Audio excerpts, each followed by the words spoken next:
OBC जातीनिहाय जनगणनेचा महत्त्वाचा विषय. विदर्भातील 7 जिल्ह्यात काढणार मंडल जनगणना यात्रा. केंद्र सरकारद्वारे 7 ऑगस्ट 1990 रोजी मंडल आयोग लागू करण्यात आला. याद्वारे ओबीसी समाजाला आरक्षण प्राप्त झालं. मंडल आयोगाच्या शिफारसीमुळे वंचित ओबीसी समाज मुख्य प्रवाहात येतोय.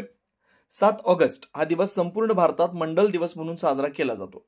या दिवसाच्या चित्तत्वानं जातीनिहाय जनगणनेचा महत्त्वाचा विषय घेऊन मंडल जनगणना यात्रा काढण्यात येते.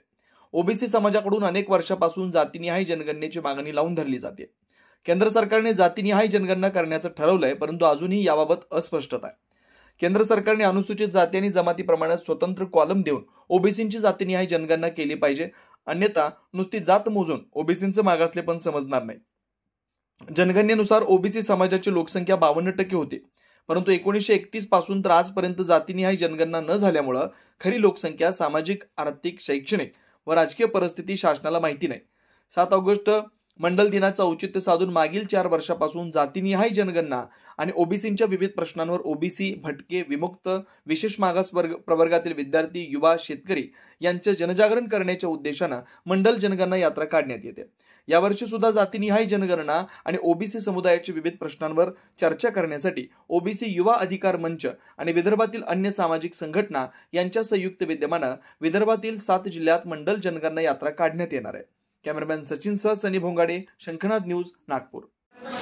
जातीय जनगणनेचे आकडे बाहेर येतील, त्याचा इम्प्लिमेंटेशन होईल आणि लोकसंख्येच्या प्रमाणात बजेट मिळत नाही तोपर्यंत ही लढाई अशी सुरू राहील. बजेटबद्दल फक्त एक गोष्ट तुम्हाला सांगतो की महाराष्ट्रामध्ये 4700 करोड रुपये ओबीसीला बजेट मिळतो, जो बजेट लोकसंख्येच्या प्रमाणामध्ये 1 लाख करोडच्या आसपास पाहिजे. म्हणून ओबीसीची जी दशा आहे सध्या त्या प्रकारची आहे. शिष्यवृत्ती नाही किंवा वस्तुत्व नाही, तर आता कुठेतरी वस्तुत्व आणि ह्या सगळ्या योजना सुरू व्हायला लागलेल्या आहेत. परंतु आम्हाला आमचा प्रामुख्याने जो मेन अधिकार आहे जातीय म्हणजे लोकसंख्येच्या प्रमाणामध्ये निधी, त्या निधीसाठी आमची सगळी फाईट आहे आणि लोकांना त्यांचे अधिकार मिळाले पाहिजे त्यासाठी फाईट आहे. तर तुमच्या इथे मी मेन्शन केलेलं आहे की ज्या मागणी केलेल्या आहेत आणि नागपूरपासून यात्रा सुरू होईल. 2 ऑगस्टला यात्रा सुरू होत आहे संविधान चौकातून. इथे नागपूरला एक मोठी रॅली करण्याचा आमचा एक विचार आहे.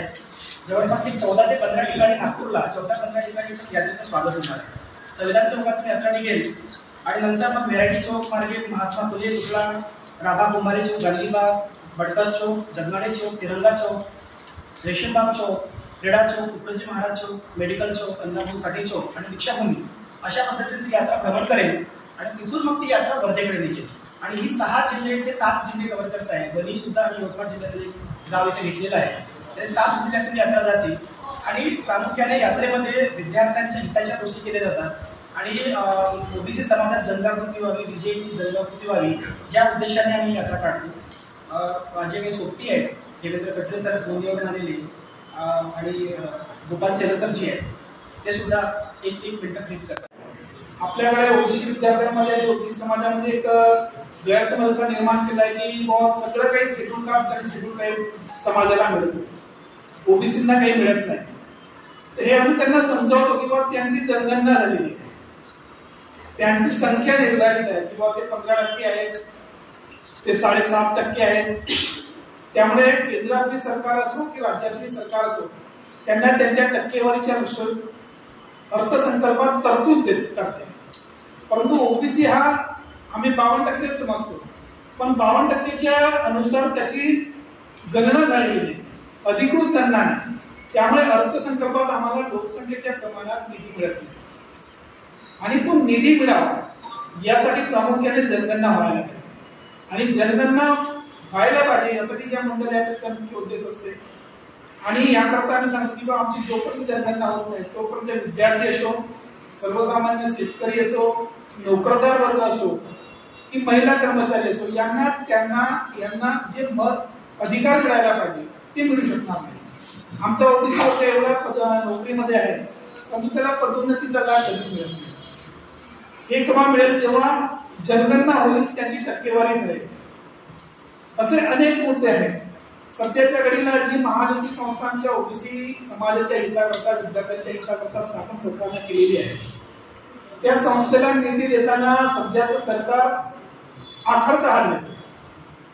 एकीकडे सारथीसारख्या संस्थेला 500-700 कोटीचा निधी दिला जातो आणि आमच्या संस्थेला अद्याप निधी दिला जातो. आज पुण्यातील सारथीची तुम्ही इमारत बघा तर 5 स्टार हॉटेल सारखी इमारत सारथी संस्थेची आहे. आज सारथी महाज्योतीचं मुख्यालय नागपूरला आहे. महाज्योतीचं कार्यालय आजच्या तारखेला समाज कल्याण आयुक्तालयात एका खोल्यांमध्ये 2 खोल्यांमध्ये चाललंय. त्या महाज्योतीच्या कार्यालयाकरता अधिकृत अद्याप जागेचं निर्धारित झालेलं नाही किंवा सरकारने जागा मंजूर केली असेल त्या जागेवर भूमिपूजन झालेलं नाही. म्हणजे सरकार आमचे राज्यातले माननीय मुख्यमंत्री फडणवीस साहेब आणि भाजपचे सरकार अब्दुल साहेब फडणवीस साहेब आहेत, पवार साहेब आहेत, ते सगळे सांगतात की आम्ही ओबीसीचे रक्षण करते आहोत, ओबीसीचे हिताचे काम करणारे आहोत, आमची सरकार ओबीसी हिताची सरकार आहे. परंतु जर तुमची सरकार ओबीसी हिताची आहे तर आमची महायुतीला तुम्ही निधी देत काय? तुम्ही गेल्या वर्षी विधानसभा निवडणूक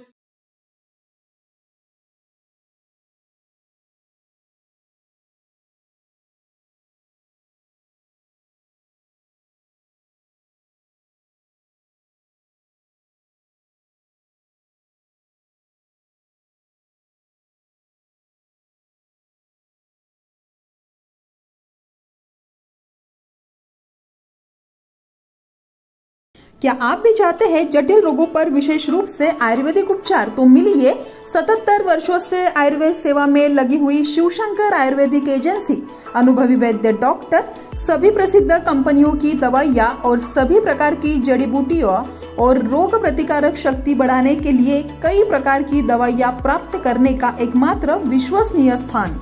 हमारे यहाँ सभी प्रतिष्ठित कंपनियों की दवाइयाँ उपलब्ध है।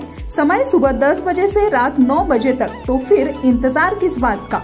महाजन मार्केट के पास टेम्पल बाजार रोड, सीताबर्डी, नागपुर। 8605245080 911207900।